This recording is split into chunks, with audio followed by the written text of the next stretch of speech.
how has kind of socially distanced training and all that been going? Because it seems obviously you've had to start with the players 2 meters apart. I don't think we've got to phase 2 yet. Do you know when all that's going to start? Yeah, we're ongoing in that now. I think the earliest possible time for stage 2 is July the 6th, so a week on Monday.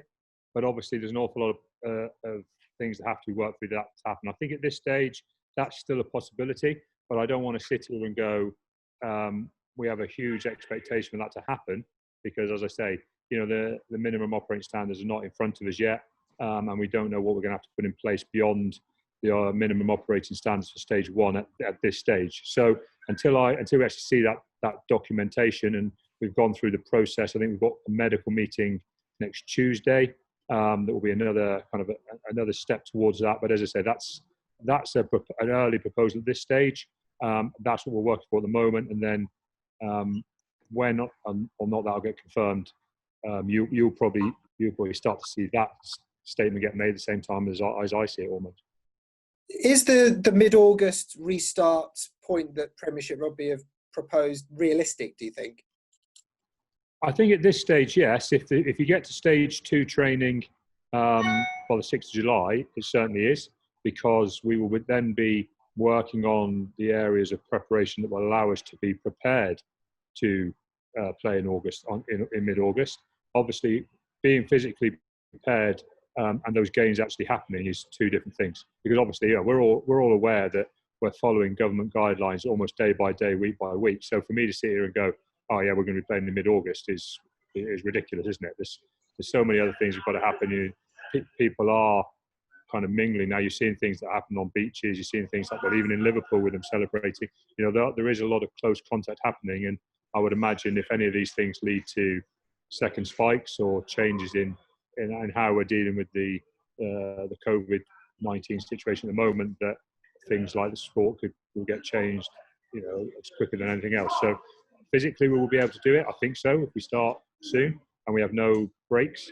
But that's probably the only bit I can answer. And how kind of frustrating is that for you? Because I guess a lot of, you can prepare the players as much as you like, but if there is a second spike or if regulations change or whatever and things don't happen, there's a lot of unknowns there. How difficult is that for you to prepare for? Obviously, in a sporting context, it's a little frustrating. If I'm honest with you, the things that the people I feel for a bit at the moment are the other coaching staff, because, I'm here kind of off furlough as the director of rugby, and I'm sat in the grandstand now because we've got training going on the field kind of in front of me in small groups. So I'm keeping an eye on that, but we're not allowed to coach with the players on furlough in stage 1. So it's being purely left to the conditioners to run weight sessions and running sessions. And obviously the biggest frustration for me is having to report back to a coaching group who are desperate to get on with coaching some rugby.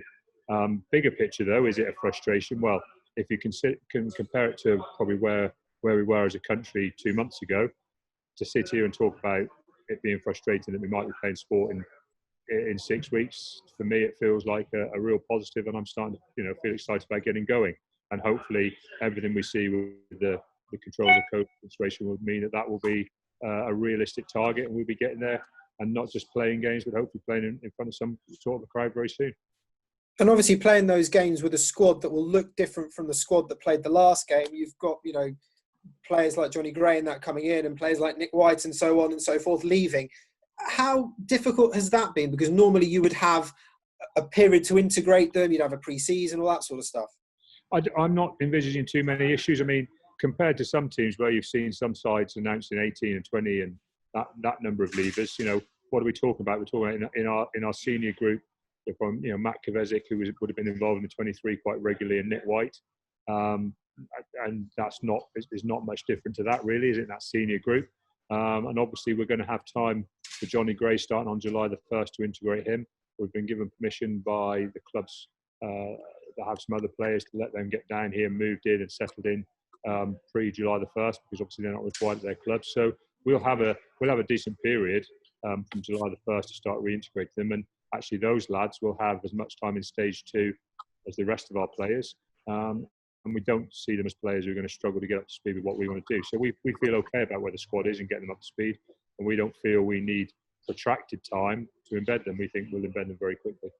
And final one from me, obviously there was the salary cap cut was announced whilst everyone was off, and there was that Thursday, I think it was, where lots of contracts had to be changed and what have you. How busy was that period for you, and how difficult was that? Did you have to have some difficult conversations with people about taking lower money and longer deals, that sort of thing? No, on the whole, I mean, I think we've always been a sensible club when it's how we deal with players' contracts going forward. We're not a club who try to have big shifts in the squad year by year. So on the whole, most of what we managed to get done in the period that we needed to, we got done, and I'm very comfortable with how we dealt with it. We dealt with it how we wanted to deal with it. We didn't follow anybody else's pattern or blueprint. This is what we want to do. These are the contracts we want to get in place, and we got on with it and got it done. And it was any contract scenario with players is an interesting conversational piece, and you learn a bit about yourself, and you learn a bit about different agents, and you learn a bit about your players. But that's an ongoing process, and it got condensed into a few days. But on the whole, we're very happy with how we come out of it. Super. That's all from me. Rob, hi. James Cole here. Hi, James. Hi. How would you feel about a curtailed season if it was to be shortened to get the season finished? And how likely is that, do you know? Again, there are a lot of these questions I know you're going to ask me, and I'm going to have to give you frustrating answers. So many of them, and I don't want to just drop it and say they're above my pay grade, but the reality is they are, because they're decisions that will get made based around when does the season actually start? Are we going to be involving in midweek games or not? What do they want the end date of the season to be? What are the proposals around any shift in season structure? There are so many things that are up in the air that, if I'm 100% honest with you and open with you, I couldn't tell you. Would I be happy with a curtailed end of the season? No, and that wouldn't be my preferred option. If it happened, would we deal with it? Well, yes. There's so many things there that are a little bit. It's a really weird scenario, and I actually said to Tony the last time he filled me in on where he thought things were going and what he thought the rugby environment was. I said, listen, at the end of the day, the only thing I can really prepare for in all of this is that we get ourselves as ready as we can to be ready for stage 2 training when it starts, and then we get ourselves as ready as we can for a mid-August first game, if that's the way the season goes and it starts. Because trying to look beyond that, you're going to create a lot of issues for yourselves and more problems than you can actually get hold of. You're going to cause confusion amongst the squad, confusion amongst everything we do. For me, it's what's the next training day look like? What are our aims and goals that are still in place? And can we keep ourselves adjustable and ready to change if we need to? And to start to talk about how long will this season be at this stage is, as I say, is not a question I can answer. And having seen Liverpool in the title and the way so long and completing their season, does that give you hope in a way? Does that encourage you? There was a long break, obviously, but they managed to do it, and they've managed to become champions. I'm hoping I picked that up. I don't know if you dropped out for everybody else. I mean, Sean, comparing ourselves to Liverpool in their scenario, yeah, I mean, obviously it does. I mean, obviously they've got a bigger lead than we've got, and they don't have to play a semi-final or final. They don't have to get in the top 4. So there is a slight change. We've got a relatively slender lead in comparison, like a one-game pretty much lead at the top. I mean, obviously, we would like to think that we tend to start seasons on the whole pretty well. So if we can restart this season well, that will obviously allow us to, kind of not draw breath, but allow us to see plot and plan your way through. I think the important thing is to try and keep things in your hands for as long as you can. That's what really allows you to plan and allows you to do things around your squad and how you want to do things over what would be if it's one game a week, will be an 11-week blast of the season, like a third of the season, really. And that's all we can prepare for. We can just prepare for this, get excited about what effectively is, like I say, an 11-game blast, hopefully. And that's all we can do. And I mean, if you're saying to me, do I have confidence going into it that we'll do okay? Yes, I do. If you're going into a shortened season, you want to start top of the pile, not bottom of the pile, don't you? For obvious reasons, because the opportunities to gather points are relatively limited. But we will do what we always do. We'll aim to start on fire and get better from there. Thank you. Thanks. Rob, it's Sam from ITV. Can you hear me? Yes, I can, Sam. Perfect, awesome. Firstly, your team is obviously based so much on consistency of performance, consistency of the squad. I mean, how are all these inconsistent things happening this year, unusual things, going to affect you? Well, hopefully they won't affect us at all. I mean, it's there's so many of these things you guys are going to decide how much they affect us when you see us on kind of game one, whether we look the same kind of animal or whether we look well prepared. I mean, I would say, I think, I've got to give great credit to all the staff here, getting the operating standards in place as well as they have done. We feel we've got a really good training base here. We're very fortunate what we've got here at Sandy Park. We've got our own fully integrated gym spaced over two rooms. We've got an area running track indoors that we can use.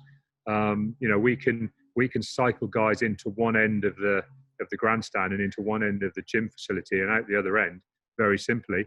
And then they can cycle out here. You guys know the setup here. They can cycle out straight onto the first team pitch, and then we've got two exits off the first team pitch that take them onto the training field. So actually, to have small groups cycling through, going from gym to one field to the next field and in the gym and then leaving is fantastically an opportunity for us to, if anything, take more advantage over some clubs who may not have this opportunity to be able to do it as well as we can. And that's what we're grasping. We're grasping that this is an opportunity for us to get better at a progressive rate than anybody else. And I think that's just all you can do here and now, is what can we do today that gives us the best opportunity to be the team that after 9 more rounds is where it needs to be. And that's the only way we're approaching it. And is there anything that you've kind of picked up from this crazy sort of return to rugby, trying to keep them more fit? Are there any sort of ideas, tips, tricks, things that you'll bring forward for future seasons? Is there anything you've thought, actually, we haven't done it like that before, that works really well?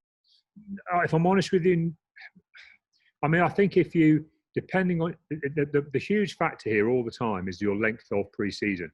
So there is a reality here that we're getting extended pre-season that we've never had. I mean, I think from memory, and I need to be careful, I don't want to say something that as you take as gospel, but I think if we'd have been a team that had got to the final last weekend, if we'd have now done the 5 weeks off, I think there's 7 weeks of pre-season left. There's 7 weeks of pre-season before the next Premiership game was due to start. So there is a reality that if you've got 7 weeks, you get on with things pretty quickly.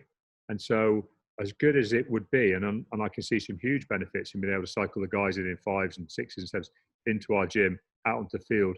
If you could start with 2 or 3 weeks of that really dedicated fitness, heavy weight training, not spending a lot of time here, would there be some physical benefits? Of course there would.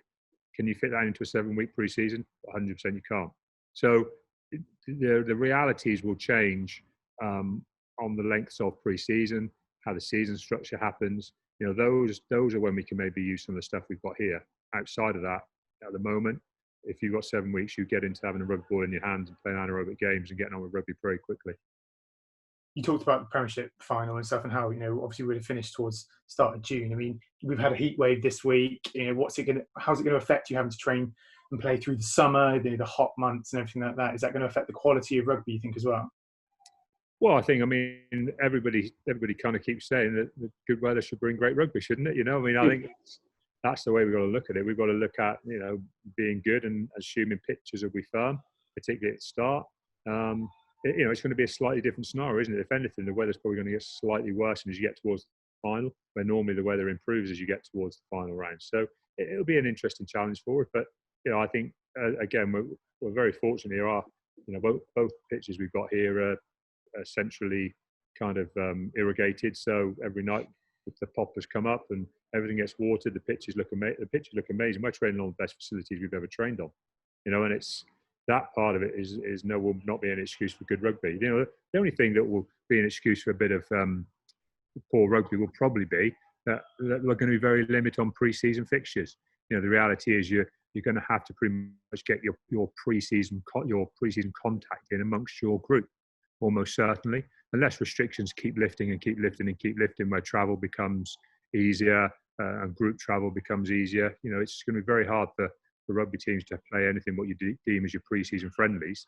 So maybe the only excuse at the start is that that amount of genuine game contact may be a little bit difficult before we start again. But outside of that, they're professional rugby players. They should be able to pass and catch a ball, and we get on with it, and we enjoy doing what we're doing. Rob, can I ask, would you have felt a bit cheated if you'd not been given the opportunity, and obviously all the caveats of what might happen over the next few weeks, to have another go at winning the title on the field, i.e. if it had finished as it finished, and you'd have had an asterisk beside your name as leading the table at the minute? Would that be the same to you as winning the title 3 years ago? Have you dwelt on that at all? To be honest with you, Mick, I haven't really, I suppose, because I think it's a little bit like anything, isn't it? If you think too far ahead and you think about what could be, what might be, you kind of forget what's really important. And what we've always managed to do here at the club, and I think is probably one of the most important aspects of, I'm not going to say our culture, because I think everyone says that, but one of our founding things is we always have had a bit of time around focusing on just getting better and just doing what we do, and not over focusing on everybody else and what everyone else is doing and how things might affect them. And so for us, if we got to the end of the season and they'd said, "Oh, we'll leave the season as it is, and however it'll be, X will be champions with an asterisk," we'd have dealt with that and moved on to next season very quickly. The fact that then we're not doing that means that we can just carry on that same thing. That rather than have a pre-season where we're aiming to get better, we're actually in a pre-season where we're aiming to get better, but there's still something to finish off as well. So I think we're very good at just putting things behind us and moving on. There's been a bit of heartbreak for Exeter Chief over the last 5 or 6 years when you think about it. And some different challenges for us. And you think how much of this season there was so much ongoing around the Saracen stuff, and yet we've still kind of ticked along, and we're still towards the top end of the Premiership, which is something we've been achieving for 2 or 3 years. We haven't suddenly felt sorry for ourselves and said, "Oh, well, that's not very fair." So if someone turned around now and said something else wasn't very fair, I would like to think we'd just be strong enough to get on with it, and we carried on regardless. Thanks.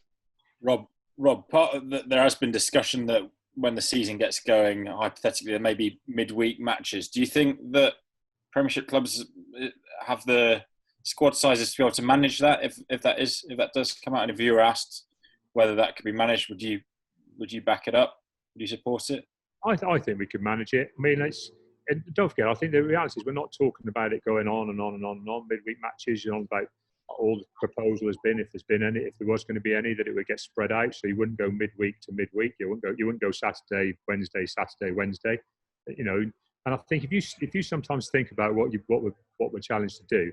I mean, we've had circumstances where we've played in France on a Sunday and had to come back to play a Premiership game. We've been away in France on a Sunday in the European competition and been expected to come back and play away at Sale on a Friday night. Yeah, we've done those things already. I mean, I'm not putting too fine a point on it, but going a Saturday to a Wednesday with all the travel having to be in this country almost feels easy compared to what we had to do that week. You know what I mean? With a must-win Heineken Cup game, and then I think we might. Was it a Clermont away, Steve-O? I think we might have been Clermont away, or Montpellier away or something. It was like a game you kind of have to win if you want to, or get something out of. And then you're flying back on Monday, and you get 1 day's training in, and you're back on the plane to fly to Manchester. Do you know what I mean? It's doable. I think it's doable, and we're not in a situation where I'm looking at a load of players who played 30 games. They haven't played for a long time, and the odd midweek game for some players, and I've said this loads of times, some players will absolutely love that. Playing on Saturday, a couple of days to recover, bit of a team run, second game, fantastic, very little training in between. Other guys will hate it. And all you have to be able to do within your squad is manage the guys who hate it differently to the guys who love it. And you can do that. We're capable of doing that. We should be capable of knowing our own players and knowing the guys who thrive on it and the guys who struggle with it. And is it that big an ask at this stage of the season after the loading that's happened so far? I don't feel it is, no. Rob, it's Alex Fink from the Mirror. Apologies, I got on the call a bit late, so I don't know whether you've been asked this, but Liverpool held their nerve and their convictions during lockdown and came back and obviously got the job done last night.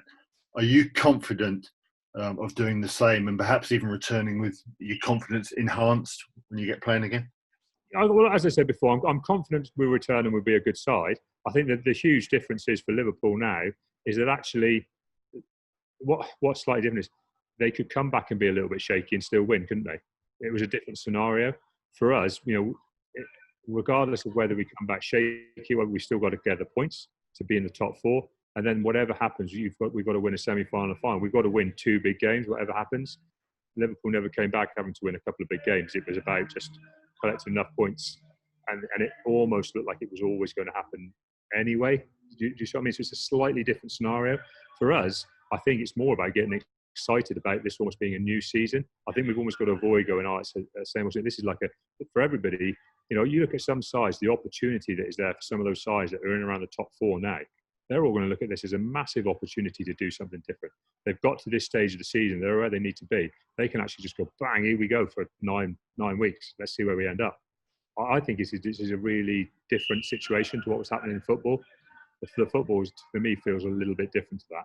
And I think this is where it's obviously going to be quite an exciting, almost new format, new tournament.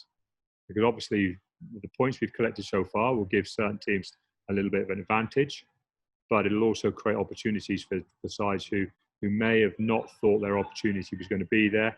Because I guess like the Premiership season is also part of it's a bigger part of a wearing down process. Every game of 80 minutes has a wearing down process within it, and then a period where you have to drive the intensity of it to get your benefits at some stage during the game.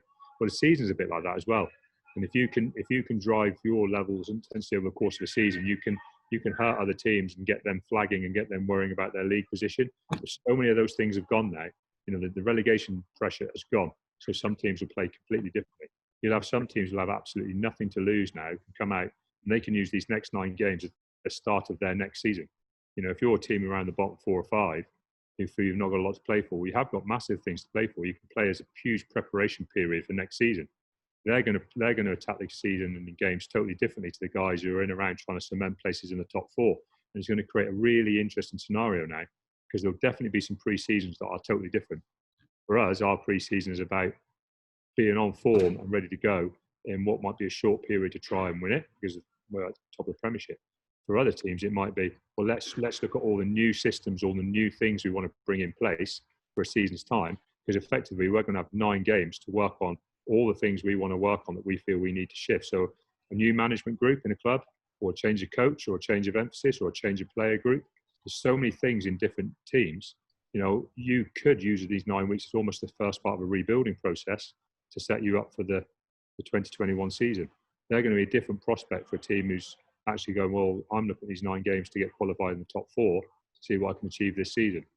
And I think that's what will create a difference and create an interest in this coming 9, 10, 11 weeks. Thanks. Rob, can I Owen Slots here from the Times, can I ask a follow-up to that? We're at that stage of the year when lots of clubs are putting out their press statements saying these are the players that are leaving, and these are the players who are new on contract. It seems to me, and I might just have read this wrong, but that there are more academy product boys who have been signed up onto senior contracts this season, and maybe that's escalated over the last 2 years. I don't know if that's a knock-on effect of the sort of economic situation, but would you say that is the case, and would that sort of work into what you're saying about certain clubs can use the next 9 games as a building block for the season ahead? 100%. When you actually think about what's happened, it's a huge opportunity for some clubs, and you've seen huge numbers shed at some clubs. What is it, Leicester 21 or what? It's a huge opportunity for some clubs to genuinely almost restart their squad process and what they're going to do within their academy. And I think that's why it's going to be really, like our first game is against Leicester. Now, that makes, to me, is a really interesting challenge. Are Leicester going to play like Leicester were playing as they finished last season? Are they going to try and introduce a load of new stuff in what's this new pre-season, and actually look at these 9 games as a restart and a re-kick? You've got Steve Borthwick joining there. Is he going to add any different processes to what they do? And are they going to look at this as the opportunity, as I say, to restart? And as you say, is it an opportunity to bed in what you think is a young academy guy who he might not be quite there now, but could he be potentially amazing if he gets 9 Premiership games under his belt? And I think those are the situations that every club is going to view differently. For us, we obviously still want to qualify in the top 4. Our first goal is qualifying in the top 4, and our second goal will be qualifying in the top 2 for obvious reasons. And that may mean our approach is, as I say, it's totally different to Leicester's. That's why every game is going to be so interesting. You know, it's going to be interesting to see what Sale's approach is, with them now being in around the top four and a genuine opportunity to win the Premiership. Same with Bristol. You know, it's going to be very interesting to see how everyone's approached it, you know, mentally and physically. Thank you. Hi, Rob. Just sorry to go back to what we were talking about before. Just to confirm, all your players are able to train at the moment. Are they? Nobody who's sort of fallen off the back of the peloton, and just somebody like Johnny Gray. I mean, you know, realistically, if you're coming down from Scotland and you're coming to a new club, you know, he's obviously a very hard worker. But I just wonder how quickly you could see him playing in the first team in a big game for you. Well, I think the most important thing for us to do with Johnny, as most of you are aware, we had the thumb issue during the Six Nations. So the important thing for us to do is when we can get him down here. And as I've said, you know, obviously due to furlough situations and bits and pieces, we're not going to be able to do anything with Johnny until July the 1st. So for me, straight away, although we've discussed things and talked, and he said he's good to go and he's ready to train, you know, the reality is everyone knows now, you know, every player tells you they're ready to go, and then you get them on a physio bed and you start finding out, well, this isn't quite right, we can't let you do that, we can't do that. So we'll do a real physical assessment of him, and then we'll just do what we do with every player. We'll lock down and get some real good physical work into him, and we'll start to assess exactly where he is physically, first and foremost, and we'll push on. But you know, he's not. He's one of these guys who would describe himself as a bit of a student of the game. You know, he loves to watch rugby, he loves to talk about it. He's probably spent an inordinate amount of time already seeing how we play. I've spoken to him at length about how things will work, and I know Rob Hunter's already spoken to him about how he sees him fitting in and the important things for him to be focusing on and learning and watching about what we do. You know, and you need to remember when you talk about someone like a Johnny Gray, you're talking about someone who drops out of a Glasgow environment into the Scotland environment, a guy who wants to drop out of a Scotland environment into a British Lions environment. You know, those kind of players should be able to adapt relatively quickly into fitting in into what the rest of a settled team will be. So I really don't envisage too many issues, and which would mean that if physically we get him right, then I would see him being able to play for us from kind of game one of the competition when it starts. Do the same with Sam Ideal-Klein, same with all the other guys, Aaron Hinkley, same with Corey Baldwin. I could see them all being available for us from game one. Okay, thank you. And just in terms of the Europe, obviously is in there as well. They've announced those dates, and you put a big emphasis on that this season. I don't know whether that gets more complicated because you know you've got so many other things to think about as well. Again, I think the only thing you can do is keep it simple for yourself, isn't it? And is you should be excited about the fact that there's still a possibility of those games. I'm not sure if they've been 100% agreed across the competitions. I think the statement's gone out there, and I'm not sure. Again, that'll be something that probably gets picked up later on. And yeah, we'll just do what we can do. You know, we'll get ourselves well prepared. The good thing is, you know, hopefully when you'll be a few games into Premiership by then, and you'll start to iron out a few kinks around your physical prep, and that will hopefully allow us to be well prepared and give it our best shot. You know, the interesting thing is our quarterfinals against Northampton, who are in exactly the same preparation phase as we're in.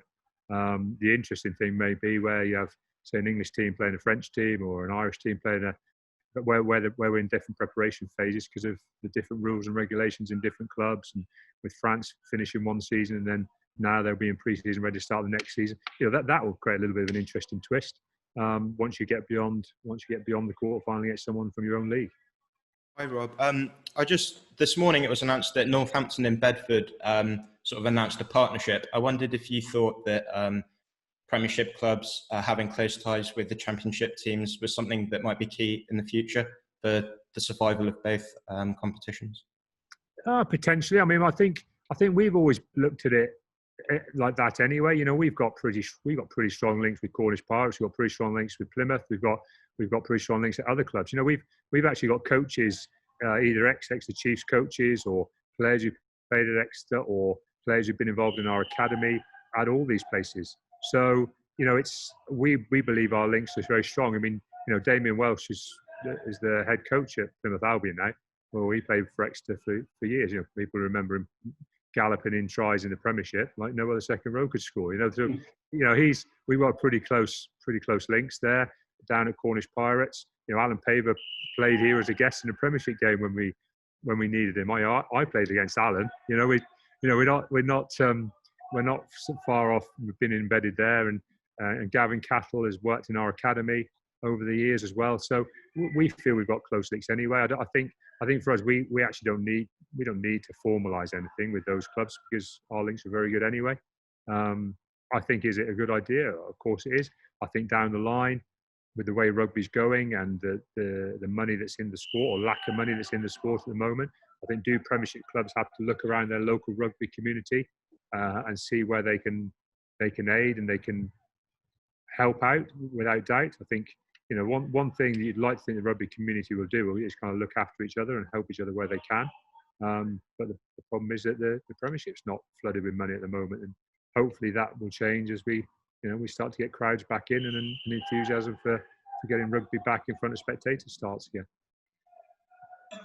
Rob, Adam Heatwave here. There's talk of new end of season structure coming out that's been announced on Tuesday, which may clash, particularly some of the European clashes, with a potential autumn international rejig. But do you get involved in any of this? I know PRL are in on the discussions. No.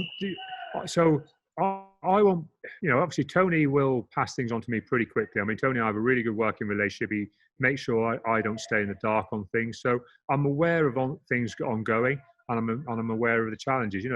It's a tough call for the Premiership, especially here and now. The big thing that this really does highlight is how you make the game financially viable, doesn't it? And so it's a massive call all of a sudden for Premiership clubs to very quickly have to kind of come to some conclusion on which is the best way for a season to pan out, for us to be able to maximise crowds and maximise revenue, because everyone's desperate for a revenue stream. That means, we can kind of stay solvent as businesses.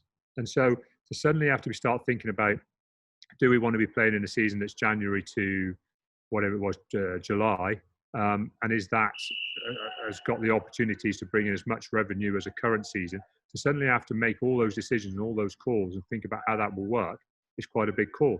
To think about, do you want to play through extended window nines with a load of international players away, is a big call to make. So as much as I understand the challenges, I'm not directly involved in the decision-making process, and I think it's going to be a difficult process and a relatively drawn-out and complicated one whenever they really get round to the nuts and bolts of it.